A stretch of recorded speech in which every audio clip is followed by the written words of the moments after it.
Hi, my name is Jordan Wilson. Today we're going to take a brief look at the primary asset classes. We're not going to delve too deeply into these because I find this is sort of a difficult format to get into the minutiae. If you go to my wealth management commentary blog posts on my website, there's plenty of more detail on each of the asset classes, along with some good examples to look at and get a better feel for what's the difference between the classes and within the classes. Now, when we combine asset classes with our investor profile, that takes us one step closer to getting to what we want for a target asset allocation. We know our objectives and constraints in our profile. Now we sort of flesh out what are the asset classes and how do they relate to our needs. The main themes that I think you'll see in all asset class discussion is that one, in general, very general, cash is the lowest risk, lowest return asset class. Fixed income, still lower risk, but higher than cash, and because of that, a higher return. And equities will tend to be the riskiest of the three asset classes, but they'll also provide the highest expected return over time. Now that's a generality, definitely not always true. As we'll see over the next few episodes, there's lots of variation between asset classes. And there's also lots of variation within a class. Now, an overriding factor that's a good litmus test when you're assessing investments is that markets tend to be relatively efficient. And I'm not necessarily talking strong, weak, semi-strong forms of efficiency, but just common sense efficiency. And by that, I mean, if somebody offers you an abnormal return on an investment, something that's out of line with what you would expect, then there's probably some hidden risk involved in that investment. And that seems quite obvious to state. But if you go back and you do some reading on people like Bernie Madoff, or there's a few other examples in the last 20 years that come to mind, that's what sort of sucked people in, is the promise of higher return than they probably should have got on a similar investment. And that greed kind of clouded their judgment. In the case of Bernie Madoff, it didn't help that he was a respected investment professional who had many, many high-end clientele. It wasn't like some guy off the back alley says, "Psst, hey, you want to buy a diamond?" This seemed a little bit more genuine. And often that's what you'll find anyways, is that the slicker the con, the more professional it looks, because the seedier or the less professional raise the red flags. So again, if you see something with an abnormal return, abnormal being just out of line with what you might expect for that asset class or investment, there's probably some risk that you haven't thought of. The other thing about efficiency is it's definitely less efficient in niche, specialized, or neglected markets. A niche market might be residential real estate in Medicine Hat, Alberta, relatively small market. Or it might be farm cottages in northern Saskatchewan. You have less people involved in the industry. You may require some expertise. numismatics, coin collecting, fine art, wine. These sort of things could also require some expertise that not an entire swath of people has. So it's not like everyone's studying Google or Facebook or Amazon as if it's a good investment or not. It's a much more niche or specialized area. And also neglected markets. So everyone's studying the S&P 500, but there might not be a lot of people studying East African junior equities. So if you're in a neglected market that's not being analyzed by a lot of people, then that becomes more inefficient.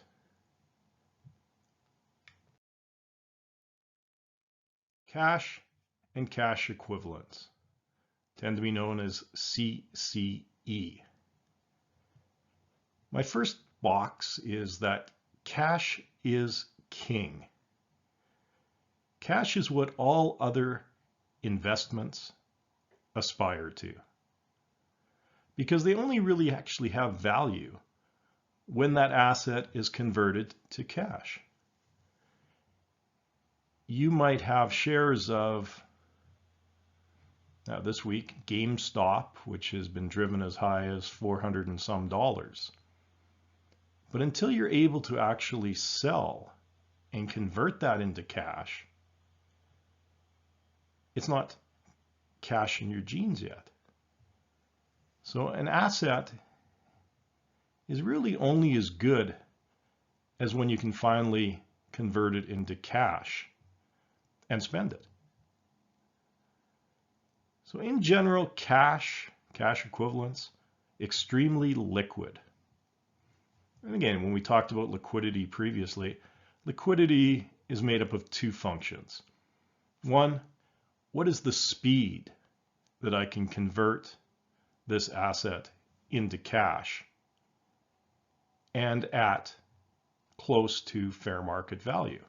And there's that trade-off.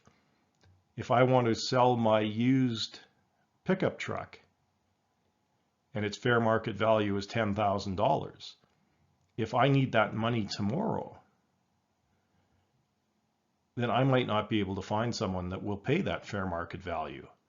I might only be able to get $8,000 or $9,000. If I can wait 6 months, maybe I'll find someone that pays the $10,000, or maybe there'll be a bidding war and two people will pay me $11,000 for it. So it's that time and the ability to convert into cash with minimal costs involved. Cash also has a known rate of return. Its investment risk is almost or is zero. And when we talked investment risk previously, we know that investment risk is simply the difference between the expected return and what you will receive. The more risk involved, the more volatility, the more variability of returns. So with cash, if we invest in a 60-day T-bill at 2%, we know with almost 100% certainty that at the end of the 60 days, we will get that pro rata 2% return.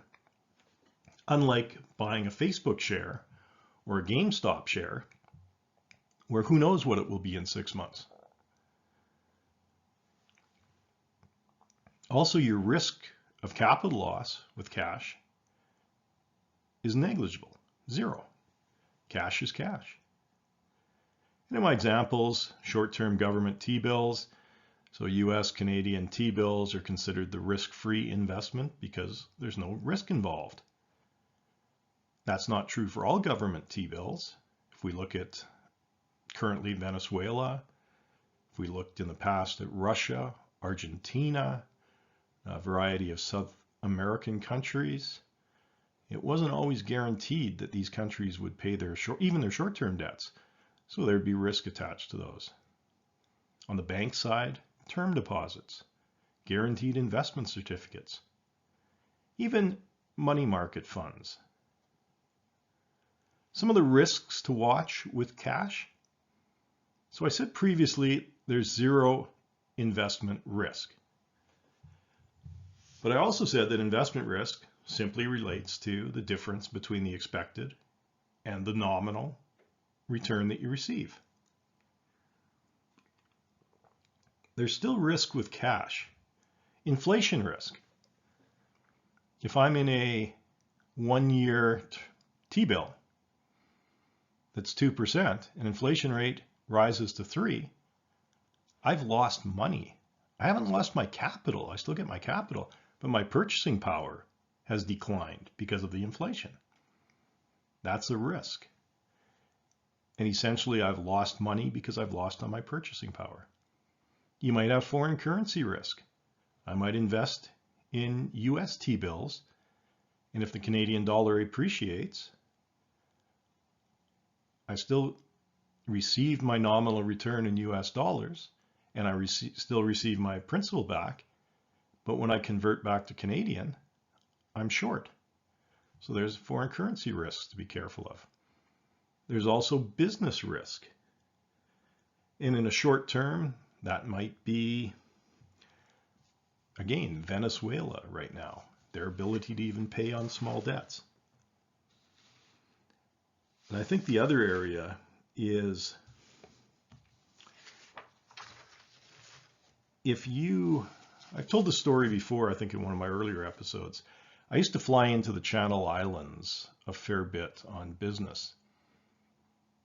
And you'd be reading the local papers as you flew in, and you'd always see sort of one page where they'd have the banks listing their term deposits or their guaranteed investment certificate rates.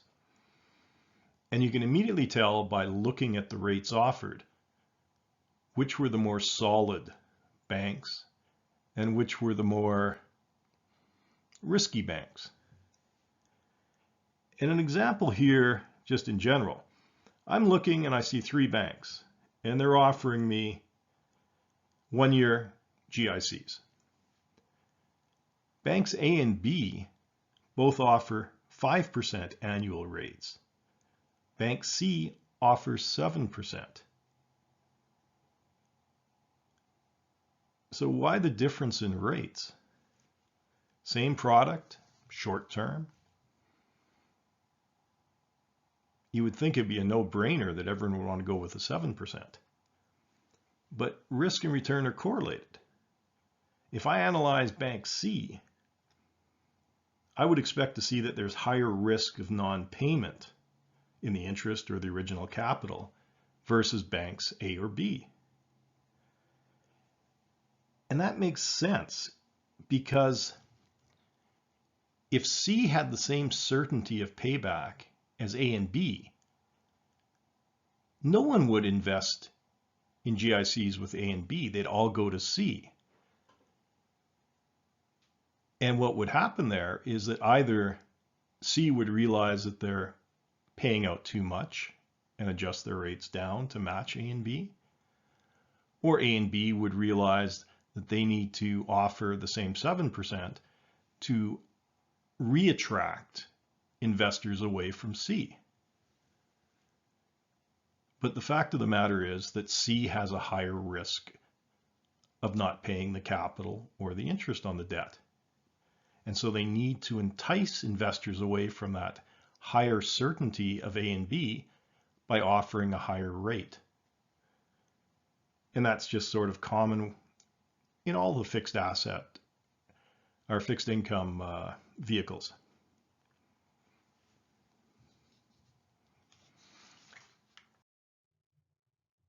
If we turn our attention now to fixed income, I would say fixed income is made up of sort of 2 areas. In one area, we have what I'm calling here bonds, a generic term that covers bonds, notes, debentures, mortgages. Essentially, all of those are contractual obligations. I purchase a bond from you. I'm actually entering into a business agreement where I am going to give you $1,000 in principal, and you will pay me a certain percentage on that, maybe monthly, maybe every 6 months, maybe annually. And for most bonds, at a certain period of time in the future, you will repay my initial principal. So it's a contract. You don't own the company. And there's typically no voting rights to bond shareholders. Typically. Now, bonds can be aggregated or segregated a variety of ways. Term to maturity, that's a common one. Short term might be maturities up to 1 year. Intermediate might be between 1 and 10 years of maturity. Long term, over 10 years. You tend to see a lot of 30-year, longer term bonds. You see government versus corporate. On average, government tends to have better credit ratings, and that often extends to government agencies where the government itself financially backs its underlying entity or agency that's issuing debt of their own. But even here, you see lots of variation. A large solvent company may have a better debt rating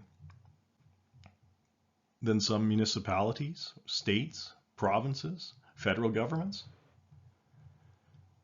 I think Illinois in the United States is an example of a iffy prospect as far as its credit rating.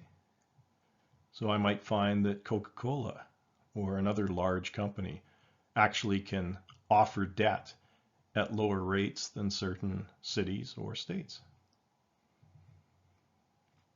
Secured versus unsecured. Secured is usually a mortgage in the sense that the debt is secured against an asset, a group of assets, the general business. There's some sort of priority that's given to holders of that debt. So if I have a mortgage on the company's factory and they don't pay the bondholders, we can take ownership of that specific asset. And that's important if the company goes into receivership or bankruptcy, because all the creditors are getting in line for their piece of the pie. And if you don't have something secured, you're just a general creditor and you wait your turn. But if you're secured against their rolling stock, say trains, then that's segregated for those bondholders. Senior versus junior or subordinated debt.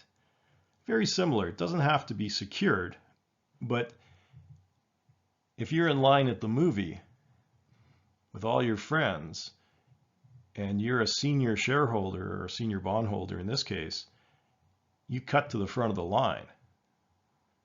So again, if I've got 100 creditors that are lined up for a piece of that company that's in receivership or bankruptcy, then maybe I only have enough assets to pay out half the creditors. So by being senior, you jump ahead of a lot of the other creditors. That enhances your ability to get repaid. Now, if we look at those things, you'll see, if you actually look at some bonds, you'll see relationships between the risk and return. So if I want to be a senior bondholder, or if I want secured assets versus my bonds, that's a benefit to me as a bondholder. And so I'm willing to take slightly less return because there's slightly less risk of my investment. So if you have two bond issues, one secured, one non-secured, the unsecured one will end up paying higher interest rates. And that's the trade-off. Some people are happy with taking that risk in order to get the better return. Others say, I'll take a little bit less to safeguard my assets. I include preferred shares in fixed income. Some people don't, but I'm not too sure how many don't. But the reason is, like, preferred shares is ownership in a company. It's not really a contract. And they call it preferred because you have preferred status over common shares as far as, say, dividends. But most people that are investing in preferred shares are investing because of the dividend income. They're not there for the capital appreciation. So it's very much structured like a fixed income asset in your portfolio. And because it is ownership, but it's not ownership in the sense you typically see no voting rights. Again, typically, but that's not a given. So the risks to watch with fixed income is, again, that risk return principle that I was just talking about. You have to look at the return offered and see, compared to similar investments, if that's in line. And will you be willing to take maybe less return to secure your debt, to move to the front of the queue with a senior debt series? These sort of things. Inflation, also a huge issue with fixed income, just as it was with cash. Currencies as well. And you do see a lot of sovereign debt. So say a Canadian province issuing US bonds. A lot more prevalent in the fixed income side is issuing different currencies. And the whole business side that we just discussed, the security. You want to analyze the company for its cash flow.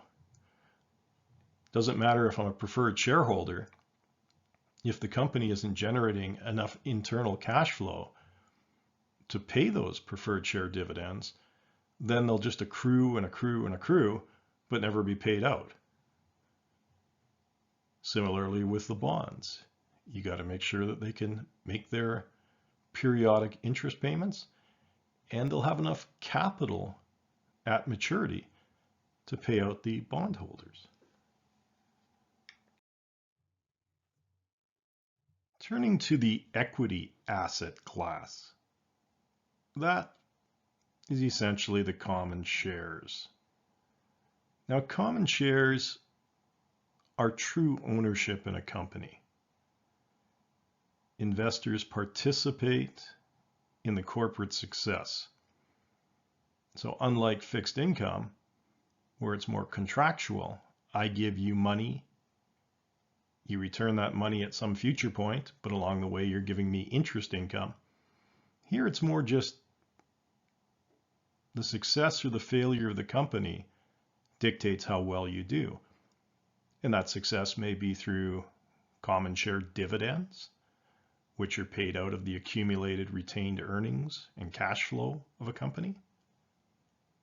Also the capital gains as the company grows and profits, the share price rises, and that's how investors receive their participation, is through the selling of their shares as they've appreciated. Usually common shares have voting rights, although there's often multiple classes, so some may not, or some may have abbreviated rights. The big thing with the common shares is because you're an owner, you might have to worry about liability. There's an environmental wreck, like the Exxon Valdez with Exxon in Alaska, or the BP spill in the Gulf of Mexico. You don't want someone suing the company and saying, oh, we just looked at the share register and we see that you're a owner, so we're suing you as well.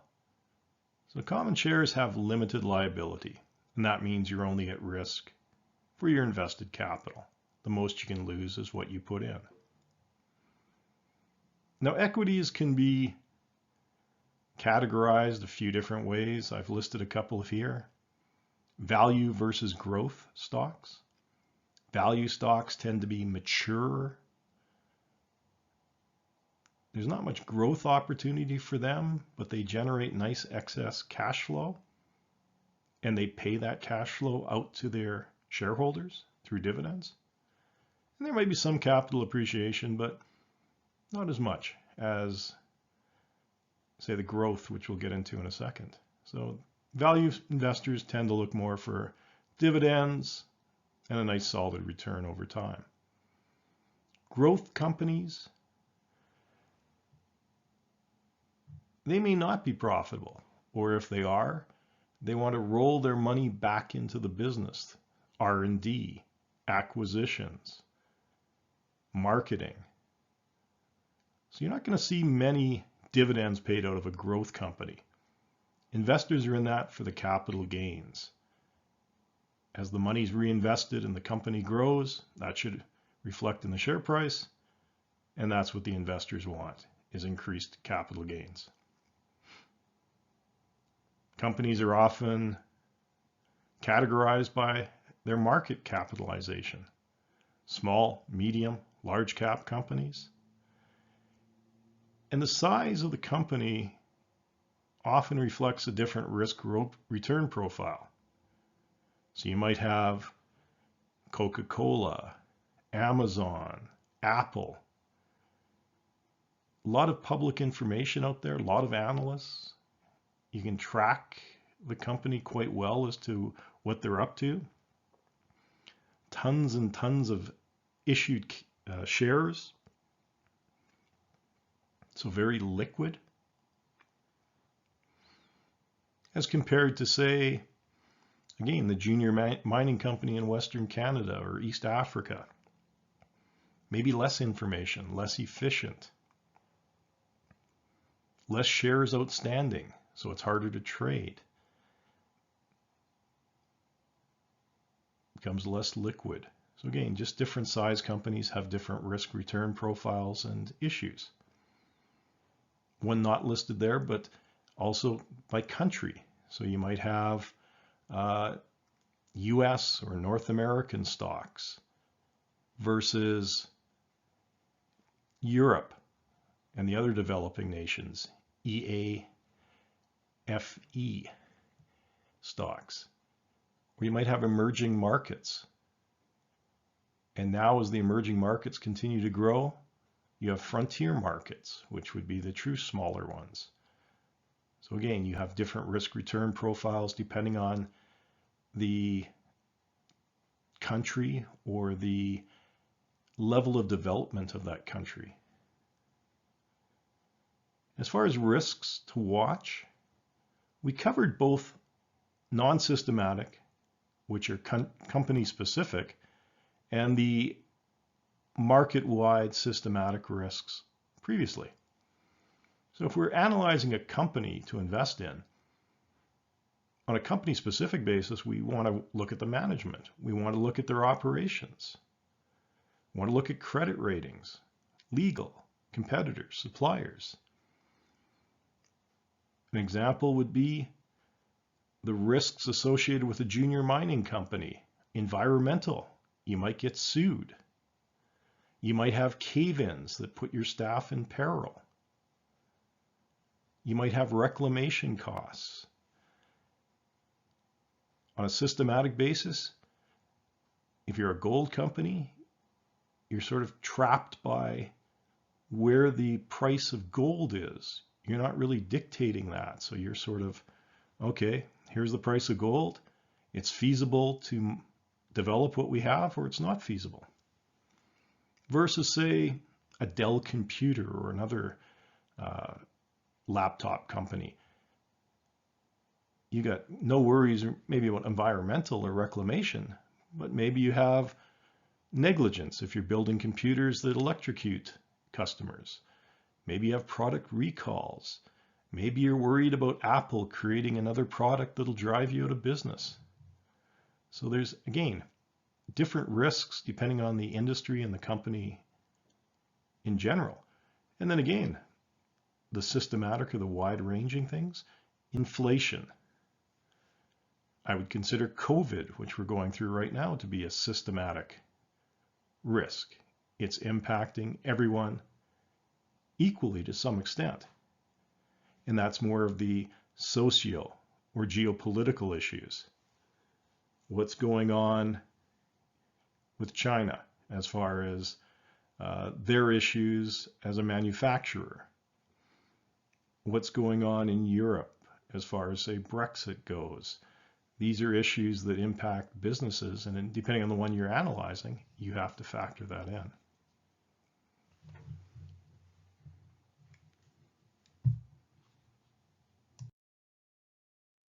That's a brief overview on the asset classes. We'll get a little bit more detailed in this when we sort of look at asset allocation considerations tied in more to your phase of life cycle. So if you're an accumulator, what sort of concerns should I have with my allocation to cash or equities versus a consolidator or a spender? And again, if you want a little bit more detail on each individual asset class, then head over to Wilson Wealth Management and check out some of the blog posts. You can search for them quite easily under the asset class section, and you can get a lot more detail and some good examples. That's it for today. Thank you very much for your time. Have yourself a good day.